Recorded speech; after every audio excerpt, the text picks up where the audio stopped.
JP를 떠올린 김종필 전 총리를 떠올린 이준석 대표. 왜 그랬을까요? 목소리를 직접 확인하시죠.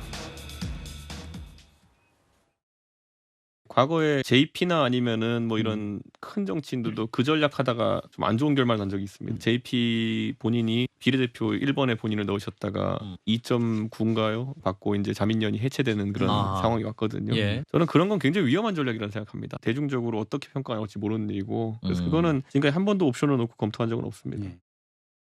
저는 결국 그러다가 못 이기는 척 김종인 위원장이 비례 가라고 했어요라고 하면서 비례대표 갈 가능성이 굉장히 높다고 보는데요. 비례대표 가시면 가시는 대로 아니면 딴 데 가시면 가시는 대로 뭐 글쎄요. 뭐 그렇게 이제는 막 세게 비판하고 싶은 마음이 안 드네요.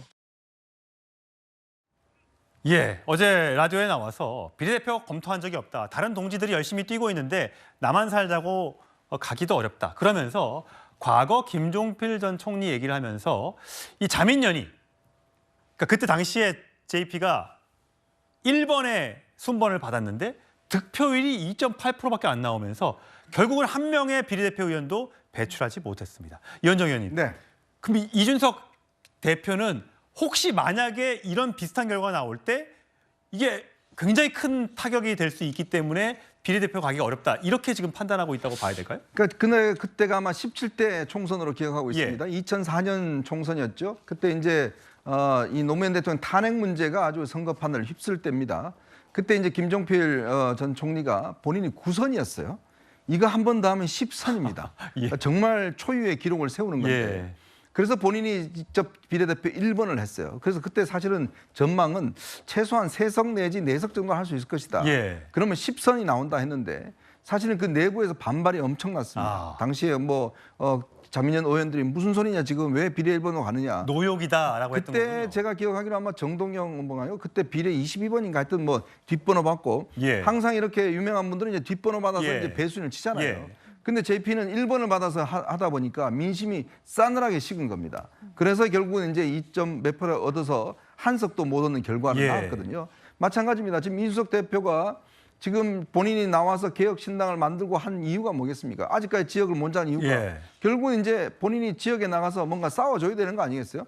적진을 향해서 돌격 앞으로 하는데 그런데 나는 뒤에서 차 타고 갈게. 이렇게 되면 안 되는 거거든요. 그러니까 그런 이야기를 하는 거죠. 지금 뭐 본인이 이번에 3선, 마이너스 3선이기 때문에 어쨌건 이번에 이제 배지를 달아야 되는데 지역구 출마가 녹록지 않습니다. 어느 지역으로 정할지. 자, 그러다 보니 뭐 저렇게 결과가 나오는 거 아니겠 싶습니다. 지역구 어디로 갈지 뭐 수도권일지 대구일지 서울일지 모르는데 여론조사 결과를 보면 그래요. 대구에 지금 나오려고 했던 생각도 물론 있었을 텐데 국민의힘 대구 경북의 지지율 보면 61, 민주당 19, 새로운 미래가 2, 개혁신당 0입니다. 녹색정의당과 마찬가지로요. 이 결과는 개혁신당 입장에서는 굉장히 뼈아플 것 같아요. 새로운 미래도 지금 2% 나왔습니다. 신경필 의원님 보시기엔 지금은 호남 쪽에 더 집중하고 계시는 걸로 알고 있는데 어떠세요? 이 결과 어떻게 파악하세요? 글쎄 대구 경북에서 이준석 대표가 정말 아무 입지가 없다는 것을 상징적으로 보여주는 거죠.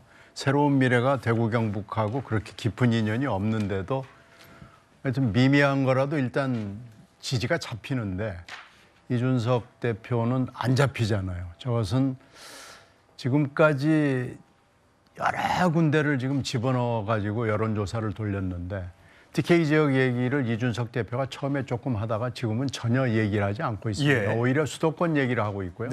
수도권도 경기도 지역을 얘기를 하면서 경기도 지역도 구체적으로 반도체 벨트 얘기가 자꾸 흘러나오거든요. 그런 걸로 봐서는 지역을 나온다면 수도권에 그것도 반도체와 밀접한 관련이 있는 지역을 1순위로 놓고 있다는 얘기가 아닌가 싶고요.